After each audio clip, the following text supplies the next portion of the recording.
ومن آياته أنك ترى الأرض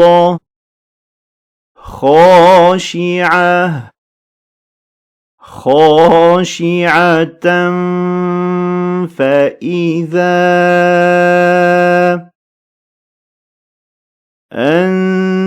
أنزلنا عليها الماء اهتزت وربت.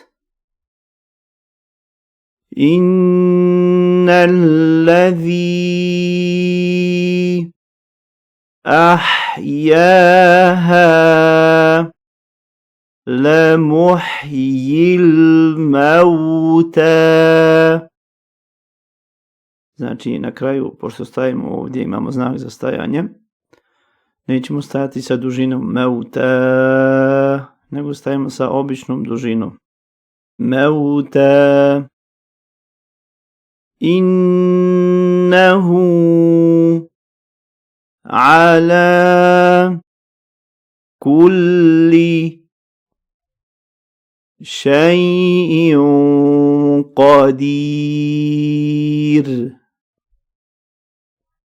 إن الذين يلحدون في آياتنا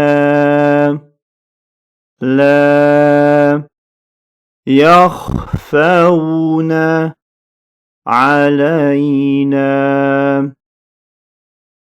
أفمن يلقى في النار خير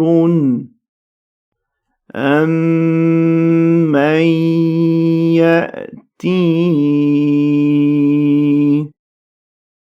آمنا يوم القيامة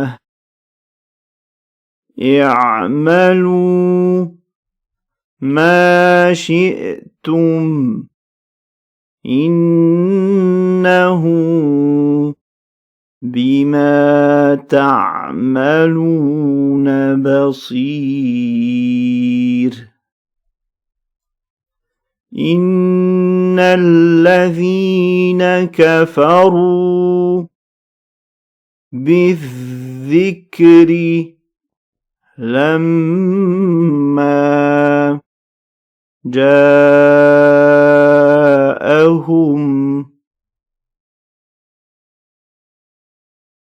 وإنه لكتاب عزيز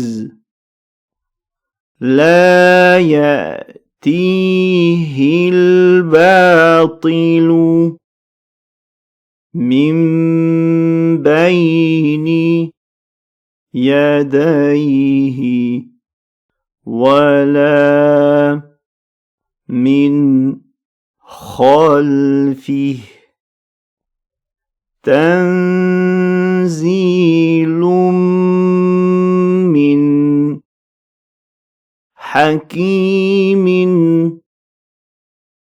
حميد.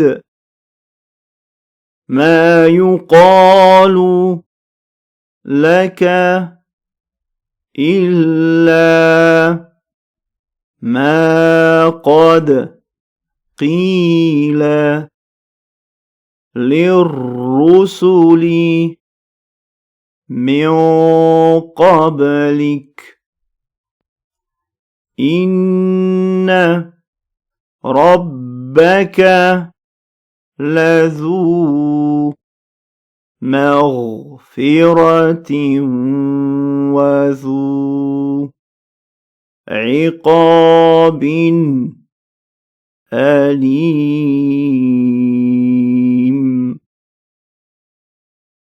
ولو جعلناه قرآنا أعجميا لقالوا لولا فصلت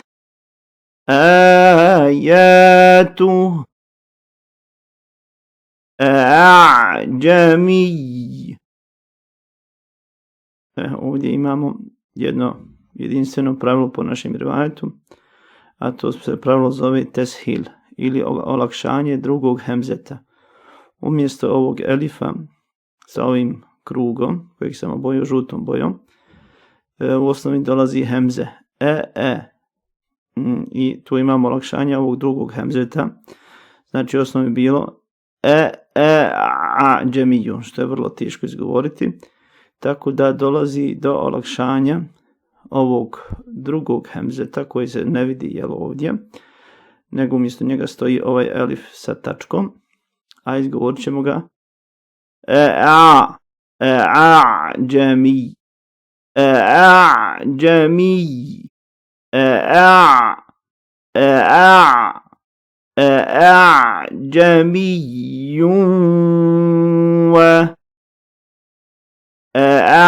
أعجمي وعربي قل هو للذين آمنوا هدى وشفاء والذين لا يؤمنون في آذانهم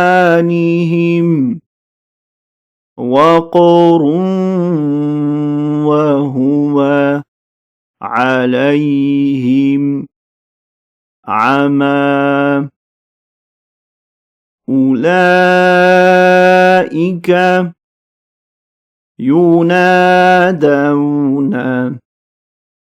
من مكان بعيد ولقد آتينا موسى الكتاب فاختلف فيه ولولا كلمة سبقت من ربك لقضي بينهم وإنهم لفي شك منه مريب من عمل صالحا فلنفسه ومن أساء فعليها وما ربك بظلام للعبيد.